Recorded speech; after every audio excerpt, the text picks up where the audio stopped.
Wonderful.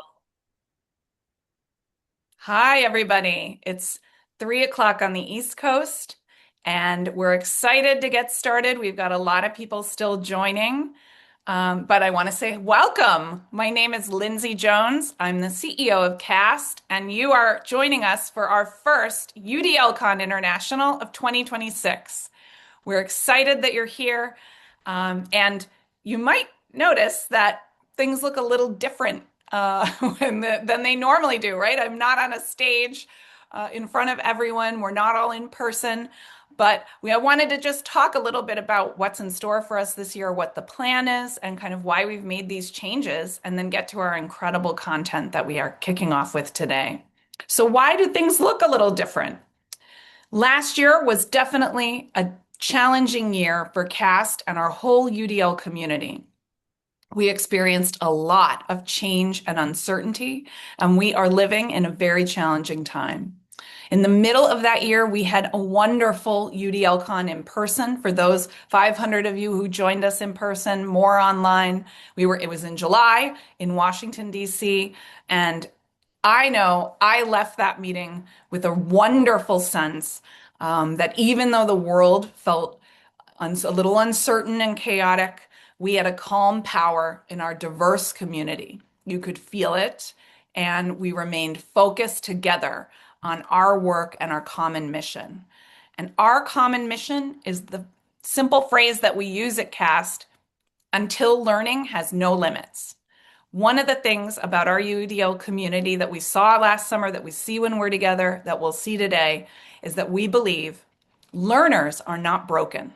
Design must change. We observe limits in learning. We see them, we identify them in the curriculum, in the furniture, in the building, in the information, in the way we deliver that information, in the design.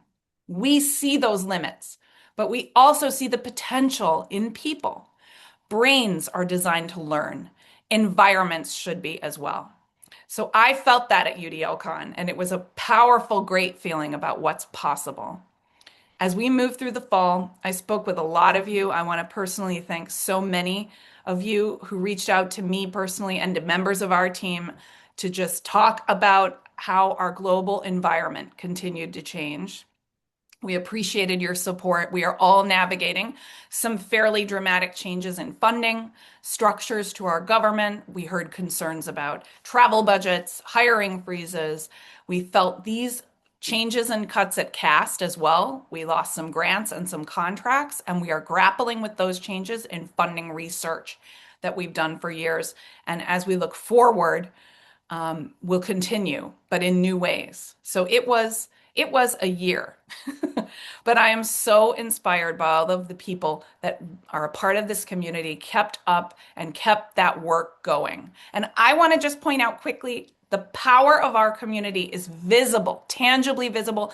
Thank you so much to those who I'm going to point out just two quick things. First, our UDL guidelines tool is now translated into 21 languages. When we released it, it was translated in 6.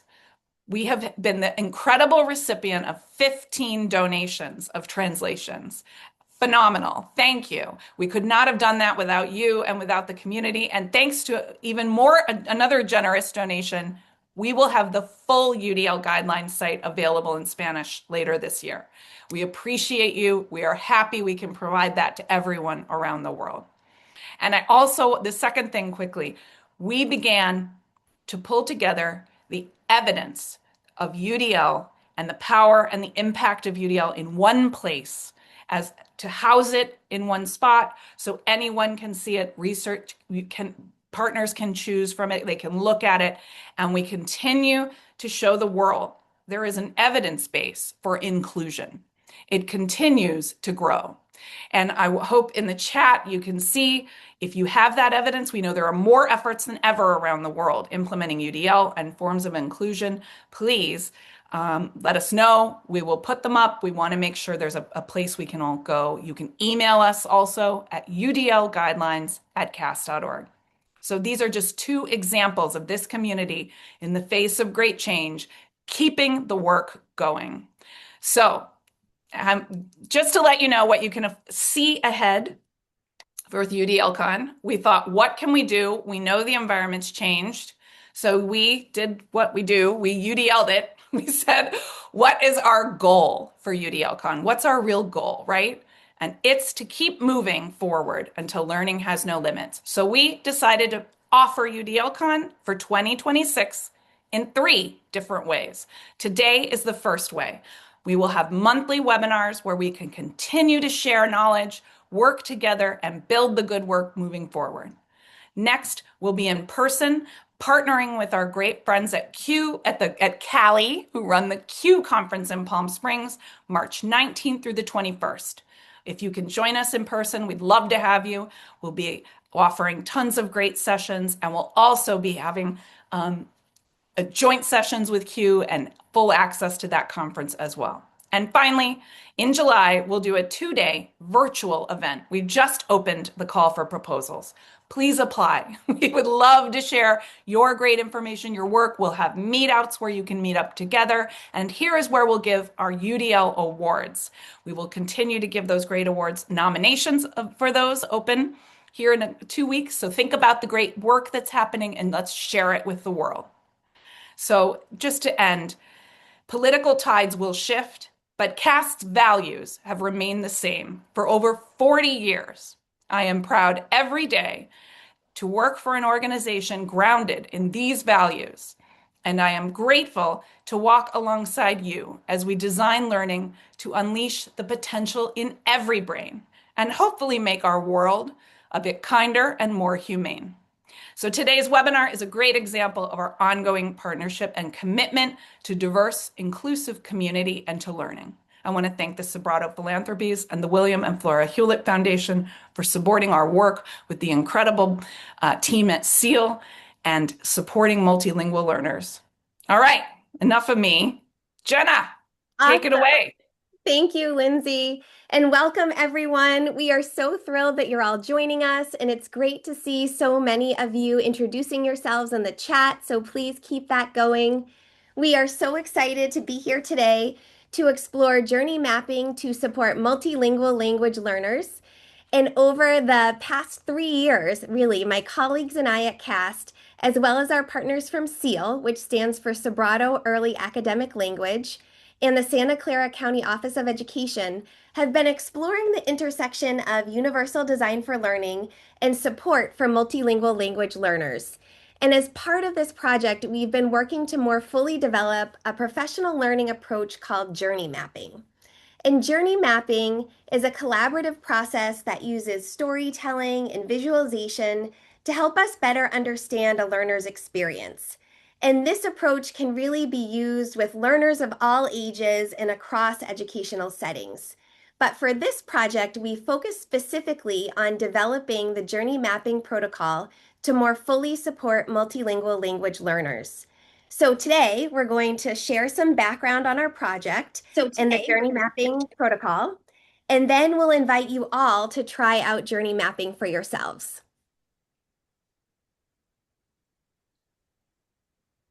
And we can go to the next slide. Awesome. Thank you, Jennifer. So we are here excited to be representing our larger team. And before we get started, we wanted to just briefly introduce ourselves. And as we're sharing our introductions, please continue to introduce yourselves in the chat too. It's wonderful to see so many of you here. So I'll get us started. My name is Jenna Gravel, and I'm the Senior Director of Pre-K-12 Research at CAST. And I will hand it off to my colleague, Adit. Hola, Tlazokamati. Thank you everybody for being here with us today. My name is Edith Mancera Gonzalez, granddaughter of Concepcion Gomez Sanchez, daughter of Edith Mendoza Gomez, mother of Julian, Adrian, and Isabel Gonzalez, and I am also coordinator of Impact and Belonging with the Innovations Collaborative at the Santa Clara County Office of Education. And I'll pass it over to Patricia. Hello, everyone. My name is Patricia Montes Pate. I am the Senior Program Manager at SEAL, and I've been fortunate to work with CAST now for over 2 years and really excited to be here and share key guidance on how to support your multilingual learners. Jennifer.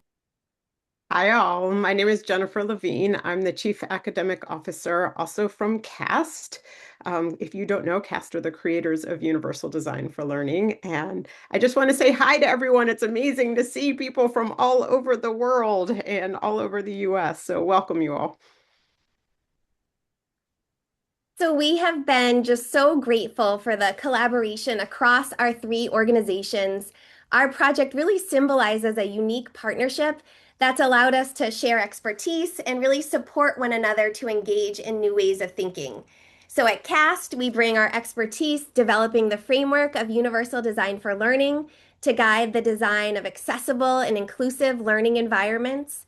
Our SEAL collaborators bring their expertise advancing the educational outcomes of multilingual learners and centering their needs and those of their family. And we're also thrilled to partner with the Santa Clara County Office of Education. We had already partnered together on the California Coalition for Inclusive Learning, and because of their expertise supporting multilingual learners, they were really just a terrific fit for this project as well. And to offer you a little history, so this partnership has been developing over the past 3 years. For the first phase of our work from 2022 to 2024, we collaborated to explore the intersections of CAS UDL guidelines and the SEAL approach. And this work was actually perfectly timed because it was taking place alongside our community-driven, research-based process to update our UDL guidelines.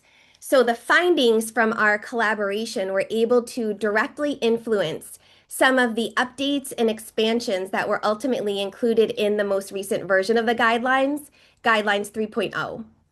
So on this slide is an image of the cover of the white paper that we developed. So if you'd like to learn more about our findings from this first phase of the work, we encourage you to explore this white paper, and we will put that in the chat for you if you're interested.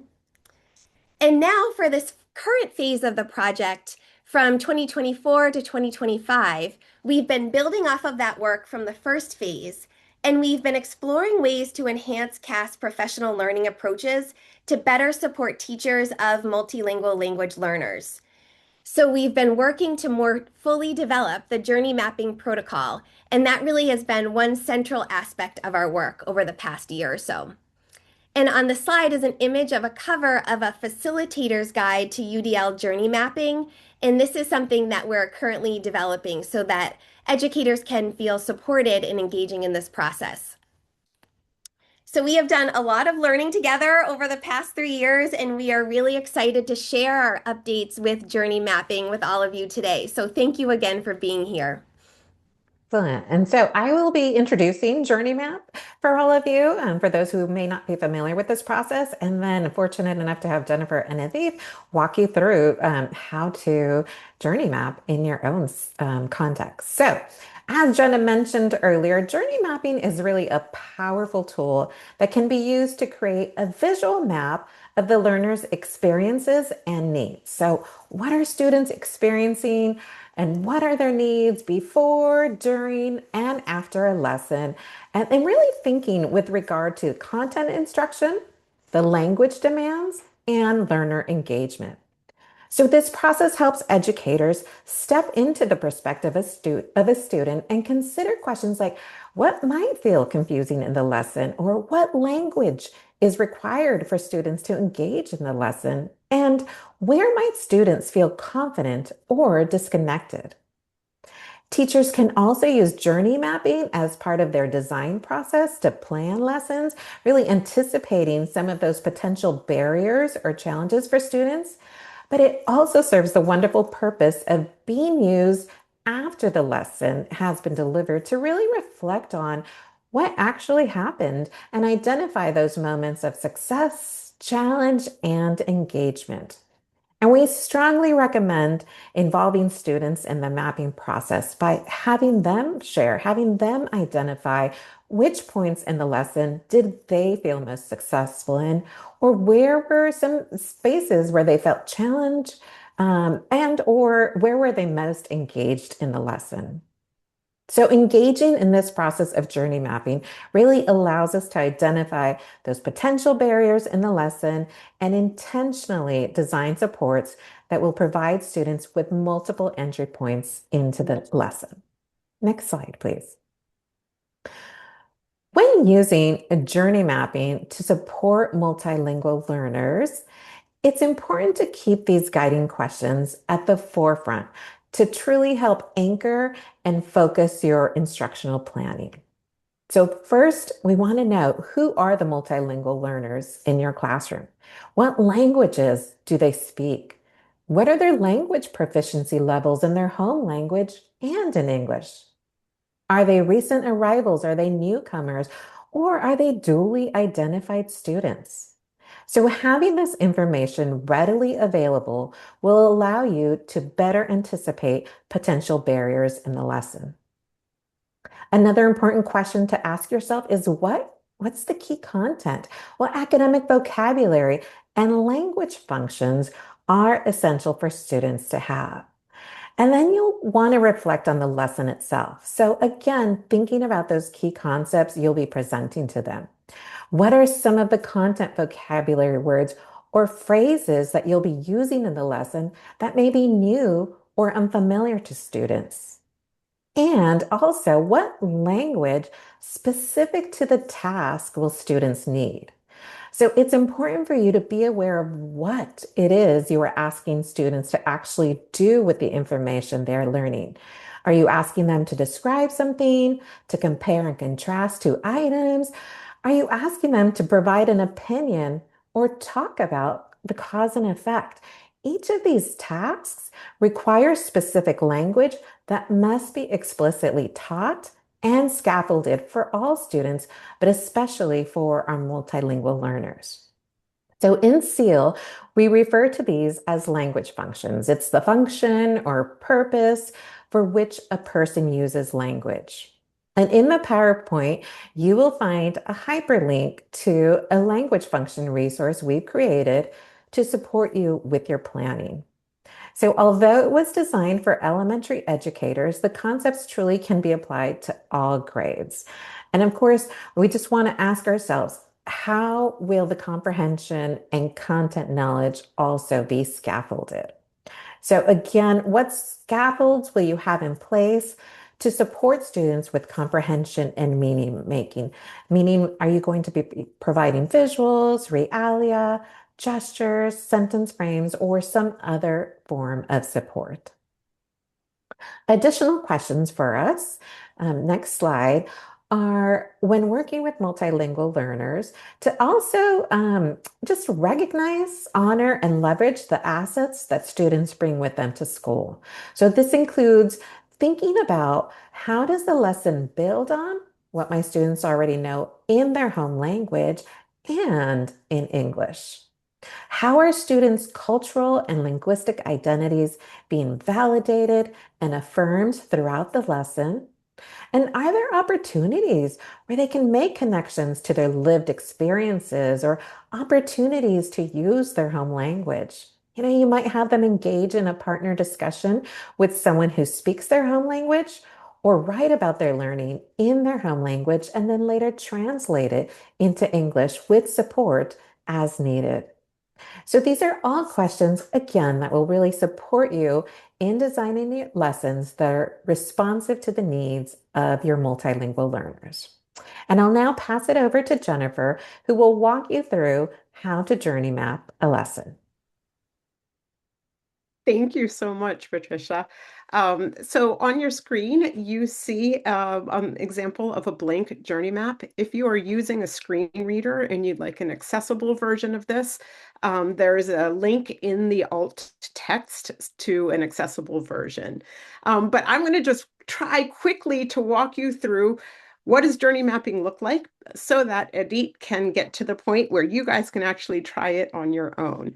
So you'll see on the next slides, I'm going to zoom in on different parts of the slide, so of the journey map. So at the top here, we have activities and methods. So when you're journey mapping, the first thing that you're going to do is write down, I don't know if you can see my cursor, but write down each thing that happens over the course of the lesson. So students enter the class and answer the question that's posted on the board. They independently read and take notes on the test. So when you are looking at the activities, you're breaking down into each little component of your lesson. Next, you map your materials and tools. So you would go up to what's the activity? So for in this example, students enter the class and answer the question posted on the board through a quick write. And the tools that they would need for that are a notebook and a pen. So you would write for each step of your lesson, what are the materials that you're using? And then next, you'll see that there are kind of 4 different things that you can check off. And the question here is, what language skills, what language demands are there for this piece of the lesson? So in this example, students need to be able to read and they need to be able to write. As Patricia pointed out, we also want to make sure that you're thinking about the other demands on the students, like vocabulary or Patricia, you can tell me what some of the other Language ones are. functions. Language functions, exactly. Thank you. And then finally, on this part of the section, what are the language supports that you're offering? So you would go through again, piece by piece of your lesson, and you would fill in what are the supports that you will give to all students, not just your multilingual learners. So you see those 4 things that we were focused in on right up at the top. Now I have highlighted learner engagement. This is really the meat of the journey map. This is where you want you can either think about a specific student that you have, you can think about a group of students that you have. If you're doing this after a lesson, you can have students map their own experiences. But during each piece of the lesson, you want to think about, if I'm, let's say, thinking of a student, how might this learner engage? If they are going to be really engaged towards achieving the goal, you're going to mark them very high in that area. If they are not going to be engaged, if there's some sort of barrier for them participating, then you're going to mark them low. And you can mark, obviously, anywhere in between there. I'll show you what that looks like. So you'll see these purple dots that are connected by a line on a sample of that engagement lane of the journey map. So again, you mark high engagement above the dotted line, low engagement below the line. You connect the lines. If you're mapping more than one student, which Adit will show you an example of later, then you just use a different color for each student. And then below, anywhere where you see that a student is struggling to engage, anywhere where you have one of those dots kind of below the line, you can do a sticky note, type if you're using an electronic version, write if you have a paper version, but kind of why is it that that student is not engaged? What is your guess? Or if the student is telling you themselves, what is their reason that they weren't engaged during that part of the lesson? So this is what it looks like when it's finished. You see the line kind of going up and down for my imaginary student here, and anywhere where the dot is significantly below the dotted line, I took a stab at why they might be struggling to engage. So one example is that the student feels uncomfortable speaking aloud and doesn't understand their peers. That might be a reason that that student is not engaging. Zooming down a little bit further on the map then, up at where we just filled in, we are thinking about what the student is experiencing. But what the student is experiencing is not the barrier. Remember that the barrier is always in the design. So in this section, you're going to switch the language to guess what part of the design perhaps has a barrier for that student. So for example, in the example for the student who doesn't feel comfortable speaking, the only option for them that I provided in that part of the lesson was for them to speak and listen. Below that then, now we know when we've worded it this way, it's pretty easy to come up with, okay, so if the problem is that there's only one option to learn, which is through speaking and listening, what else could I do that might minimize that barrier? And maybe I would provide sentence frames. Maybe I have a word wall that they can use for to pick out vocabulary. Maybe they can partner with a student who can help translate if speaking in English is not the goal of the lesson, which it wasn't in this one. So I think hopefully that gives you just an overview of what journey mapping looks like. And I'm going to pass it on to Adit to actually have you guys journey map yourselves. Muchas gracias. So get ready. So again, I have had the wonderful opportunity together with some of our folks from Placer County to actually try this process through the new redesign of the journey mapping. Again, and what we call the swim lanes, right? Adding the layer of really focusing on looking at a journey through the lens of language domains as well as language supports. And we're going to get to try this together. So if we can go to the next slide.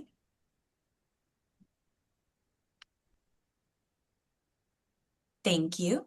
So what we're going to invite you to do, and again, in just a second, you're going to get a link to the student persona template, as well as a link to make a copy of a journey map protocol or tool for you to also be able to work on. So again, we're going to invite you to think of a learner in mind. It could be a newcomer student. It could be a multilingual learner student. It could be a student that we in California call dually identified, who might be a student, right, who is learning a second language as they are also maybe having learning challenges or difficulties as well. And I don't see the slides on mine. I see the student persona, but here you see the student persona. This is what on your end is going to look like. But we want you to, as you're identifying a student of focus, again, it could be one of your own students or one of the student persona, one of the students from the persona template. And again, you can choose Marisol, Arman, Ayan, or Mai, but we want you to start thinking about a student in mind. Are you all seeing the slides? Oh, there they go on my screen. Sorry. They are loading. Thank you. So again, first step, choose a student that you want to think through a lesson through the lens of, or to look at a lesson through the lens of that student. And then make sure you also have a copy of your own journey map as well. So the goal is that we're going to move through this lesson and we're going to view each of the steps as Jennifer explained, breaking down each part of the lesson and then be able to see what the student's experience is like. So in this case, let me give you a little bit of context. The lesson that we're looking at is for a third grade math lesson. I'm going to quickly go over the different activities as well as the materials, and then we'll dig deeper into a little bit of, as the lesson stands, what are the language demands and are there any language supports for that lesson? Next slide. Before you move on, I just want to let everyone know in the previous slide, there is a link for you to do this yourselves. It'll force you to make a copy, and then you can actually move the dots up and down as you think about your own either persona or a student that you know who might struggle with this lesson.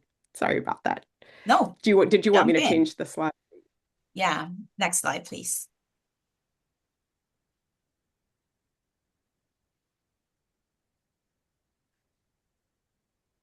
I apologize. My computer seems to be going very slowly. No worries. So here again, the first part and activity of the lesson is that students are going to be doing 3 minutes of timed multiplication facts. Students are going to check their own answers, and for materials, they'll have access to a multiplication packet and answers and a pencil. And for this part of the lesson, you can see that students are going to be asked to engage in some reading and some writing. When we're just looking at this part of the lesson, do we see any particular language supports for students to be engaging in reading or writing? Not necessarily, right? So there are no listed language supports for this part of the lesson. If we go on to the next part of the lesson, the teacher is going to read some math story problems out loud. For the materials and the tools, they'll have access to story problems projected on board. And again, what are students going to be asked to do to engage in reading and listening domains? Again, as it stands, are there any language supports not necessarily that we can see, right? Now, if we move on to the next part of the lesson, teacher is going to review some problem-solving strategies from an anchor chart. They are going to have the story projected so that they could see, as well as that anchor chart. Again, what are we asking students to do with language? They're going to be engaging in reading and listening. And maybe there are some language supports, right? When we're considering that anchor chart, maybe there's some vocabulary, maybe there's some visual aids, maybe there is some academic language highlighted in that anchor chart that students could be able to draw from. Next part of the lesson, students are going to be asked to work in table groups together to solve a story problem. The teacher is going to check in with each group and see how they're processing through the lesson. For the materials, they're going to have chart paper and markers. And you can see this is the part of the lesson where students are going to be asked to do a lot of things with language, right? They're going to be reading, they're going to be listening, they're going to be speaking, they're going to be writing, they're going to be working collaboratively, right? Which is going to engage all of those language domains. And again, as we see, as the lesson is just articulated really briefly here, do we see any language supports, either vocabulary or again, focus on the functional language? Not necessarily. The next part of the lesson is going to ask one person from each group to share their solutions and strategy. The teacher and students are going to then give feedback. For the materials, the students will have access to group charts, and we can see what are the language demands of this part of the lesson, right? Students are going to be engaging in reading, speaking, and listening. And again, no language supports. And lastly, for the last part of the lesson, the teacher is going to highlight strategies used and answer student questions. Materials, they're going to have access to group charts and anchor charts, right? Students are going to be asked in terms of language demands to engage in reading and listening. And again, right, the anchor chart might have some language support, some vocabulary, some visuals, some functional or academic language that they can draw upon, right? So now if we're looking at this journey mapping and these chunks of lessons, as we're looking at that learner engagement, we're going to start now asking you to think about your student persona or the student that you have selected. So in the case of the student that I am selecting, it's actually myself. I'm going to think back to me being a newcomer student in third grade, right? How would I have experienced this lesson in terms of engagement as I'm looking at those different activities as they're chunked out? So to begin with, you'll see that I have placed in that first part of the lesson a low engagement for the 3-minute multiplication facts times. So for me, thinking back as my experience as a third grader newcomer student, timed anything, you've lost me. I have high anxiety, even today as an adult learner, anything that has to do with time, I have major anxiety around. So now because I have this timed activity, right, I'm going to have low engagement. And now I'm actually thinking about how is that anxiety going to transfer right into the next part of the learning activities, right? So now when I'm looking at that next part, teacher reads math story problems out loud. Again, low engagement. I'm thinking of myself as a newcomer student.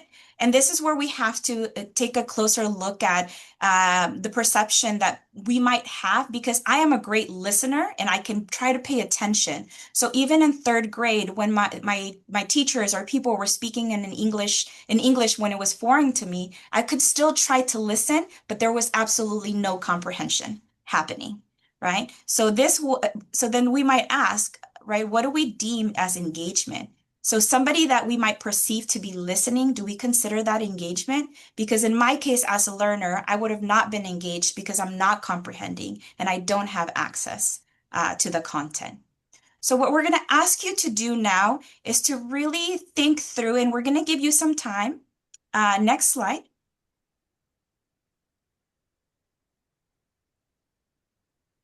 Thank you, Jennifer. So we're going to give you now some time to try this process. Okay, so we want you again to identify a student, look at this lesson through the lens of that student, and go through all of the rest of the activities and identify what would the learning experience of the learner that you chose be. Would it be high engagement, low engagement? Thinking of what you know about the student, their assets, as well as their needs. Okay, so we're going to start the timer.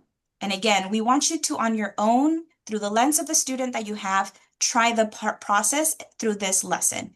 What would your learner experience? Where would they be a high? Where would they be a low? And try to think about why there would be high engagement or low engagement. Okay, so if you have any questions as you're going through this, please pop them in the chat, and then we'll come back together in 4 minutes and 40 seconds.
All right. So wherever you are at on the learning journey, it's okay. And I see some questions coming in the chat. So and all of these resources and tools will be shared with you after the webinar is complete. So yes, don't worry, you'll have access to the recording again, as well as all of the resources that we've shared. So thank you. Now we're going to actually ask you, and we have given you, we're going to ask you to think of a cause and effect function. So we are going to ask you, giving you these language frames to go ahead and in the chat through your persona, your student that you've selected, please identify and place it in the chat, either a high point for the student that you have selected of the lesson and why, why was it a high point, or a low point. So a low point for the learner that you selected was, and let us know the reason for that as well. So we're going to give you about 1 minute just so we can see what you were able to discover about your learner.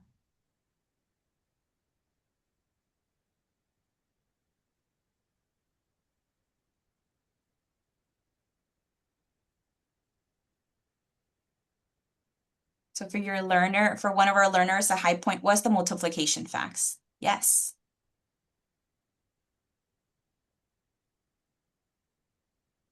Having to work in groups might have been a barrier for some. Sharing questions with the teacher, right? And there could be multiple reasons why that could have been a barrier for our learners. Yes, right? It could be a language. It could also be in a skill, right?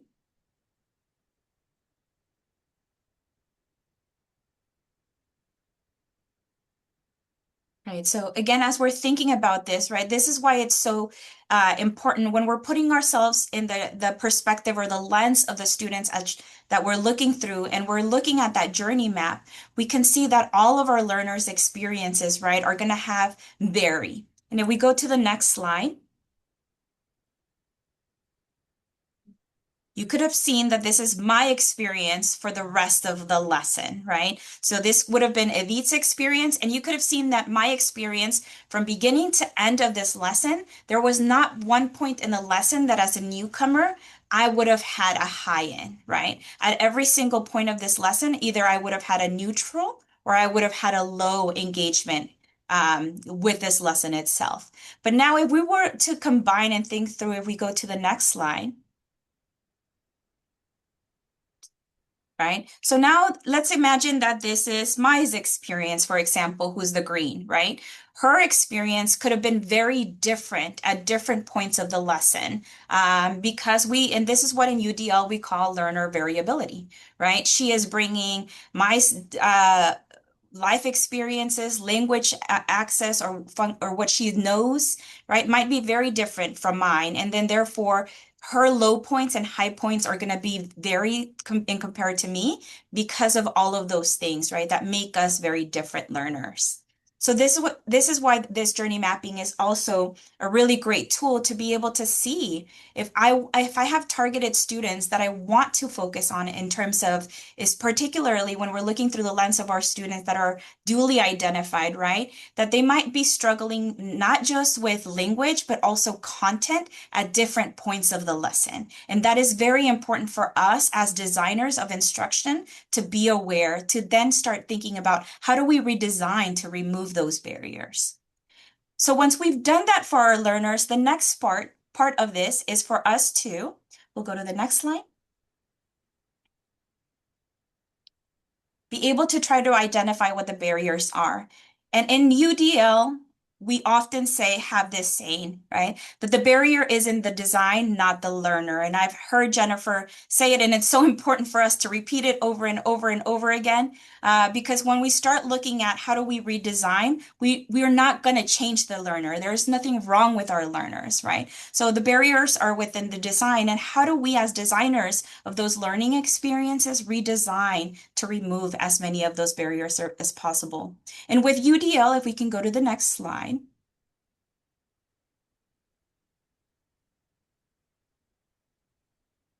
Next. perfect. And you can just click on all of them for me, Jennifer. That would be amazing so we can see them all at once.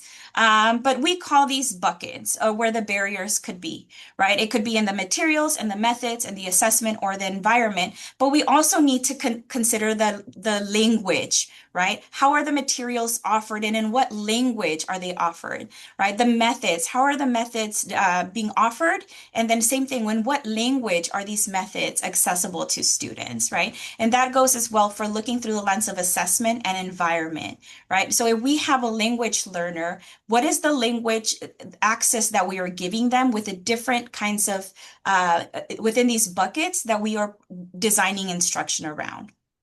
And if we go to the next slide. So again, after we see a student's experience, we want to identify where the barrier is, and then we want to start trying to design options to reduce those barriers. And one of the ways that we do that is by taking a look at the UDL guidelines. So once we know what bucket or what area the barriers might be, then we start looking at what aspects or design considerations might I consider in redesigning this lesson to remove those barriers. And you can see that for the example in my situation as a learner, right? I've identified design consideration points from the UDL guidelines, which can help me think about redesigning this lesson through the lens of engagement, representation, action, and expression. And you'll be able to see just one aspect of the lesson then in the next slide, how I redesigned it, thinking, considering those design considerations in mind. So taking a look at that first aspect of the lesson, right, where it was the timed aspect of the multiplication facts. And you can see that, again, this was a low point for me, right, as a newcomer student. And the barrier was within the environment, right, the actual protocol of the timed aspect of the multiplication facts. So again, considering those UDL guidelines and design considerations, what if I, instead of putting this aspect of the lesson at the beginning, we move it at the end of the lesson? That could be a redesign consideration, right? Because I'm not starting the lesson with such high anxiety. But then also to remove that for this learner, right? I could have offered options. Does it have to be timed? What if a student can just do flashcards and practice their fluency with flashcards? What if they can do computer practice, right? What if they can practice in their home language and encourage that, right? To leverage and ask somebody like me who would have been a newcomer to have continued access to fluency facts in my language, right? And again, does it have to be time knowing that that was a barrier for my learning? Not necessarily, right? There are other ways that students can practice, and timed worksheets could still work for some students. So we leave that as an option for those that it does work for, right? But we add additional supports that could have benefited me as a learner. Right? So now when we're thinking through again, we're not going to have you practice this part due to time, but thinking through again, when you're looking at your learner and you're identifying those low points, really being clear on where is the barrier, right? And then once we've identified the barrier, then we can start looking at the UDL guidelines to start giving us options for redesigning. Again, thinking to how do we redesign for access to content, but also access to language, right? Which is very important when we're thinking of supporting our multilingual learners. Next slide.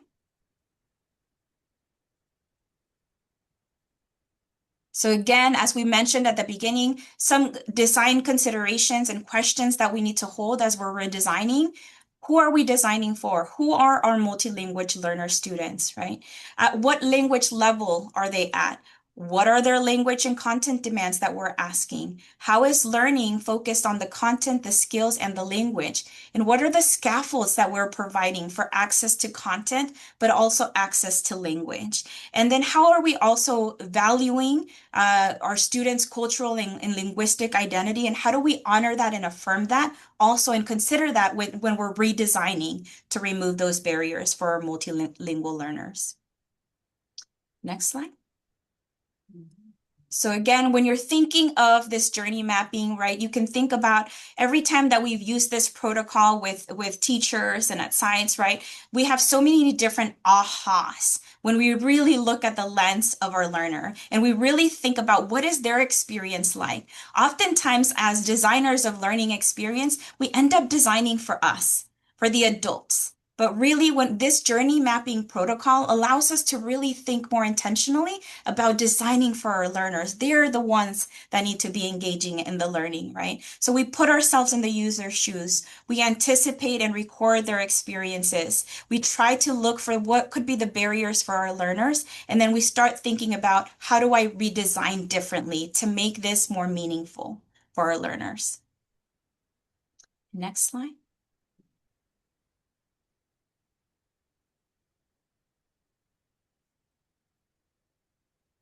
Is it working? Or are we stuck? This never happens. You all aren't able to computer. Okay, there we go. So I'm going to stop screen share and Jenna is going to share my computer. Perfect. So now we're going to watch a video I think journey mapping from specifically helps multilingual because it looks at the points in the lessons, like where they're not. All right. So again, the video, just to put it into Jenna, are you context. able to, I'm not screen sharing anymore, right? Ah, perfect. We have two wonderful educators with Brenda from CAST who are going through the journey mapping process in looking at it through the lens of multilanguage learners. And here you're going to see their reflection about journey mapping in support of multilanguage learning. For oral rehearsal. Even though we're focused on one student, I find myself thinking about all my other students and what would best meet their needs. And even though I was so focused on my multilingual learner and like was he getting what he needed, I was also thinking about the other kids in the group. How can they also help support him?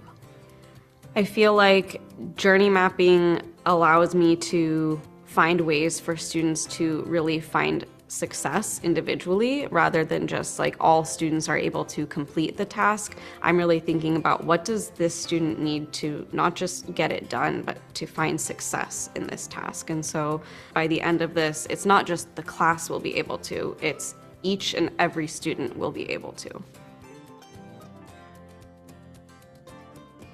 And I think what they said and something so beautifully that these tools, as we're designing through the lens of one specific student and when we're thinking also through the lens of supporting multilanguage learners and designing instruction to support them, is that the options that we will redesign and offer universally will actually benefit all of our learners, right?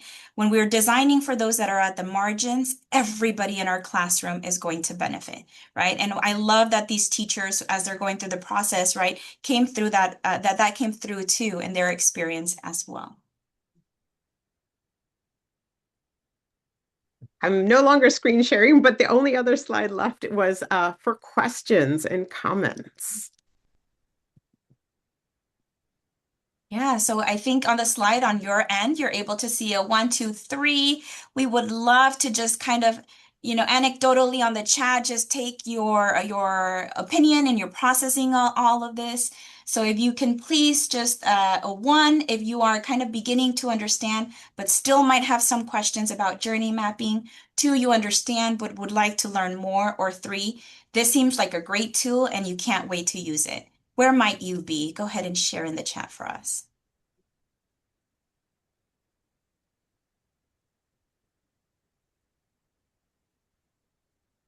Perfect. I love to see those 2s and 3s. And yeah, so please reach out to us, especially if you're at a 1 or a 2. However, we can be of support to guide you in using this really powerful tool to redesign learning through the lens of a particular learner, especially again, more our multilanguage learners. Please reach out. So just if you have questions and want to throw them in the chat, we would love to hear any of your thoughts or concerns or questions. I see that Krista asked, how often do you suggest completing these maps? How far in advance of the lesson and how much of the day do you complete them for? We do not think of this as a lesson planner. This is something that you might do once every month or 6 months. It's once in a while when you kind of want to really think about design challenges that you're persistent design challenges that you're having. And you can map just a single lesson. And you can do it beforehand if you want to try to make the lesson work well and see if you are able to reduce barriers. You can do it after the lesson to reflect on how it went.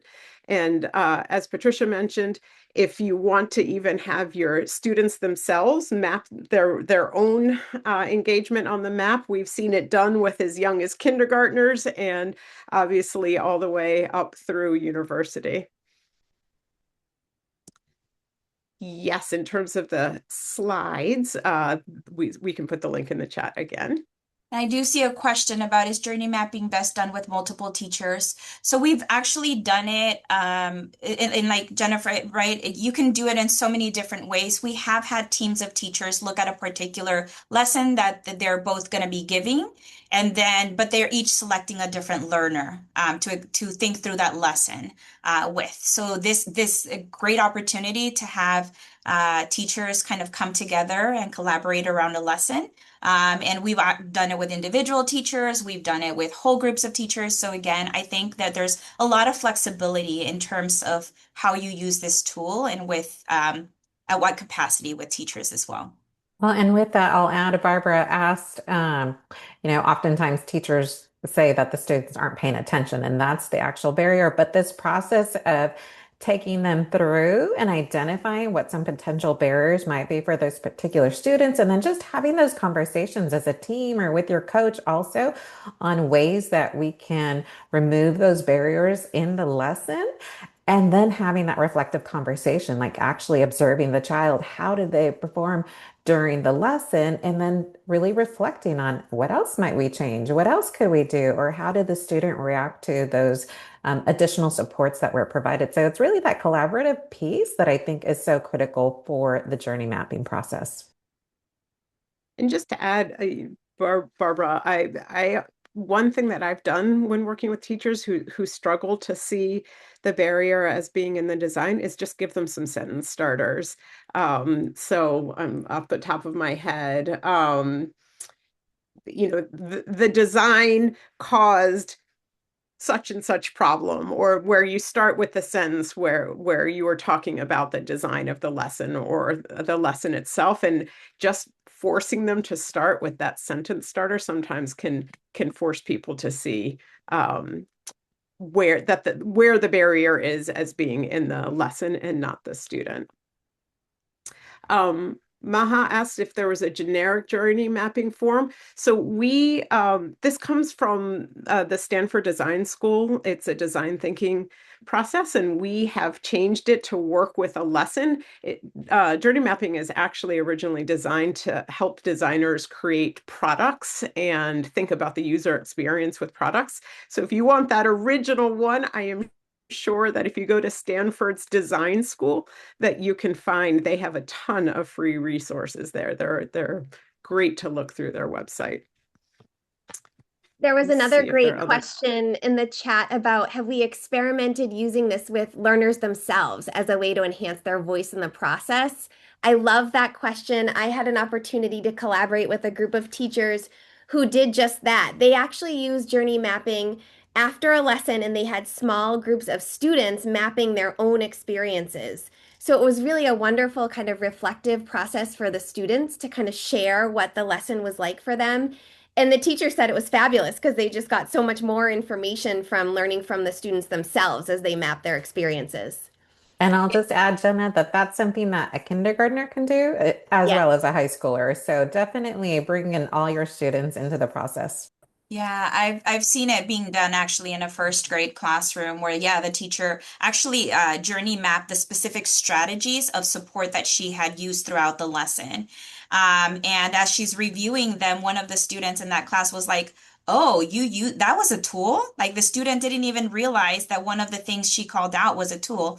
And that was even feedback for the teacher of like, yes, this was a tool, right? And the student was like, "Well, I didn't even use that one, so right, so it wasn't useful." But again, having those seeing the conversations, and they were placing smiley face instead of like writing it out. They were using the visuals to identify how they their experience with it. So yes. All right. Well, we are right at the top of the hour. I want to thank all of you for joining us. I hope that this was a useful way to start thinking about how you support your multilingual learners. And obviously, feel free if you look at the one of those top slides up there, all of our names and email addresses are there. We would love to hear from you. Feel free to email any questions or comments. And we look forward to seeing you on the next one of these webinars. Thank you all. Thanks for joining us, everyone.